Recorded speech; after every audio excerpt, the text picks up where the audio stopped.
और अब बात बलात्कार से जुड़े एक और संगीन मामले की। एक नाबालिग बच्ची से बलात्कार के आरोपी आसाराम को यकीन है कि कोई उन्हें जेल नहीं भेज सकता। भले उन पर नाबालिग लड़की ने बलात्कार का आरोप लगाया हो, भले गैर जमानती धाराओं में उन पर केस दर्ज हुए हों। वैसे आसाराम के सामने कानून भी बौना पड़ता दिख रहा है। 3 दिन बीत जाने के बावजूद पुलिस ने आसाराम से अब तक पूछताछ भी नहीं की है। पीड़िता को बुला के मुआयना करवाने की बात है और दूसरी, अभी तक जो घटनास्थल उच्च अधिकारियों ने हमारे विजिट किया है और पीड़िता ने अपने स्टेटमेंट में जो बयान किया है लगभग मैच करता है। तक जो हमें जो अनुसंधान किया है, जिस तरह से हमने फैक्ट्स इकट्ठे किए, प्रेमा फेसिया ये है कि वो 11 अगस्त से 16 अगस्त तक यहाँ पर थे।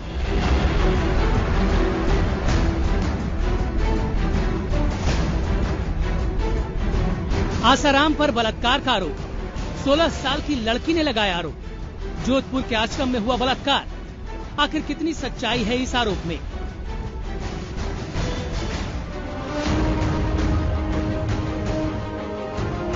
हाईवे 7 सच की तलाश में पहुंचा।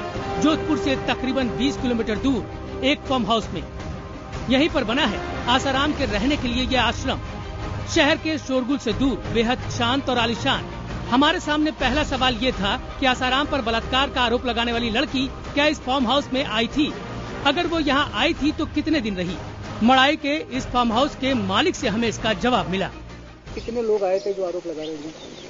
कौन कौन थे? ये उसकी मदर और उसकी लड़की और फादर, तीनों लोग थे। कितने दिन रुके? यहाँ 2 दिन रुके। नाबालिग लड़की ने आरोप लगाया था कि आसाराम ने उसके साथ 15 अगस्त की रात को बलात्कार किया और ये बलात्कार इसी मड़ाई के फार्म हाउस में मौजूद आश्रम में हुआ। अब हमारे सामने दूसरा सवाल ये था कि आखिर 15 अगस्त की रात को आसाराम कहाँ थे? जवाब फार्म हाउस के मालिक ने दिया, आसाराम उस रात इसी फार्म हाउस में ही थे।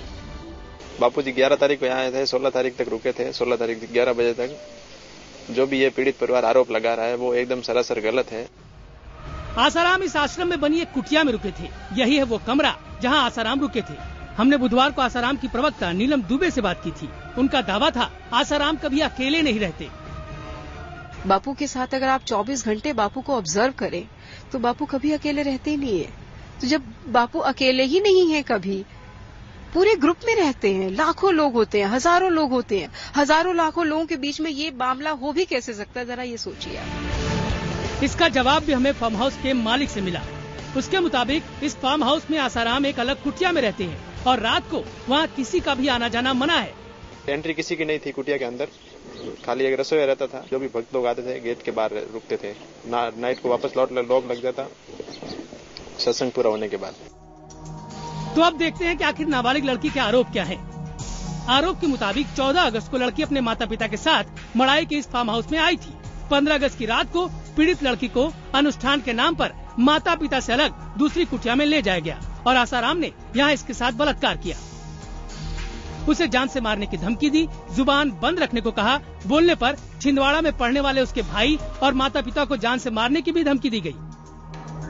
आसाराम के प्रवक्ता ने उनके बचाव में काफी कुछ कहा है। उनका ये भी कहना है कि आसाराम जोधपुर के आश्रम में नहीं थे, लेकिन वो इस बारे में कुछ नहीं कह रहे हैं कि आखिर 11 से 16 अगस्त के बीच आसाराम मड़ाई के इस फार्म हाउस में थे या नहीं।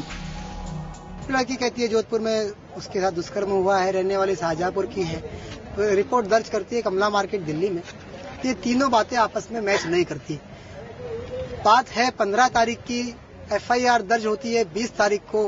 5 दिन क्या किया गया, बैठ के विचार किया गया। लेकिन आसाराम जोधपुर से 20 किलोमीटर दूर मड़ाई गांव में मौजूद इस आश्रम में थे। अब इससे कोई इनकार नहीं कर सकता। लड़की भी उस वक्त यहीं थी। इस बात से भी शायद आसाराम का आश्रम इनकार नहीं कर सकता। अब सवाल सिर्फ इस बात का है कि लड़की के साथ बलात्कार हुआ है या नहीं। मेडिकल रिपोर्ट में बलात्कार की पुष्टि हो चुकी है। तो सवाल अब ये बचता है कि आखिर ये बलात्कार किया किसने? अगर वो आसाराम नहीं है तो फिर और कौन है? सवाल ये भी है कि लड़की सिर्फ आसाराम का ही नाम क्यों ले रही है? अब जवाब सिर्फ आसाराम को ही देना है। इस पड़ताल के बाद आसाराम सवालों के घेरे में है। क्या वो जवाब देंगे कि 15 अगस्त की रात को अनुष्ठान के नाम पर पीड़िता को अलग कमरे में बुलाया गया या नहीं, और अगर अनुष्ठान किया गया तो उस वक्त कौन कौन लोग थे? आसाराम अगर निर्दोष है तो फिर क्यों दिल्ली में पीड़िता और उसके परिजनों से मिलने से कतराते रहे? जोधपुर से राजेंद्र सांझू के साथ भवानी सिंह, जयपुर, IBN 7। और लाख टकी का सवाल, आखिर पुलिस के हाथ आसाराम के गिरबान तक क्यों नहीं पहुंच पा रहे? उन पर जो धाराएं लगाई गई हैं वो गंभीर अपराध की हैं, गैर जमानती हैं, लेकिन पुलिस उनसे कन्नी क्यों काट रही है? क्या कोई दबाव रंग दिखा रहा है? क्या आसाराम को वक्त दिया जा रहा है? आखिर बलात्कार जैसे संगीन आरोप के बावजूद उन्हें अब तक हथकड़ी क्यों नहीं लगाई गई? बापू जी, और भी आपके लिए साजिशें होने वाली है, और जितनी की है उससे भी कुछ ज्यादा करेंगे, तभी भी हम तैयार। इल्जाम लगाने वालों ने इल्जाम लगाए लाख, मगर तेरी सौगात समझकर हम सिर पे उठाए जाते। 4.5 साल में जो कुछ इल्जाम लगाने थे, 307 के केस मेरे पर लगा दिए। आज तक मेरे को कोई जेल में नहीं ले जा सकता। आसाराम आज तक जेल नहीं गए, उन्हें इस बात का गुमान हो सकता है।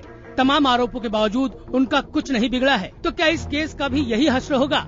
आरोप संगीन है। एक नाबालिग लड़की ने उन पर बलात्कार के आरोप लगाए हैं। आसाराम पर दिल्ली पुलिस ने जो एफआईआर दर्ज की है उसमें धाराएं भी गंभीर लगी हैं। ये धाराएं गैर जमानती हैं। पुलिस ने आसाराम पर धारा 376 यानी यौन उत्पीड़न, धारा 342 यानी जबरन बंधक बनाकर रखना, धारा 506 यानी जान से मारने की धमकी देना और पोस्को यानी protection of children against sexual offence के तहत मामला दर्ज किया है। तो सवाल ये है कि आखिर पुलिस आसाराम की गिरफ्तारी क्यों नहीं कर रही?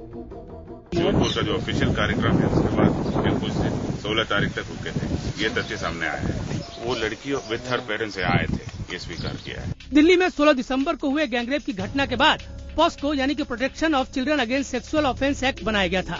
याद दिला दे कि ये एक्ट आसाराम पर भी लगा है। इस एक्ट के अंतर्गत ये नियम है कि पीड़ित के बयान के बाद आरोपी की फौरन गिरफ्तारी होती है और उसके बाद ये आरोपी की जिम्मेदारी होती है कि वो साबित करे कि वो बेगुनाह है। लेकिन आसाराम के मामले में अब तक ऐसा नहीं हुआ। पुलिस के पास लड़की की मेडिकल रिपोर्ट भी है जिसमें बलात्कार की पुष्टि हुई है।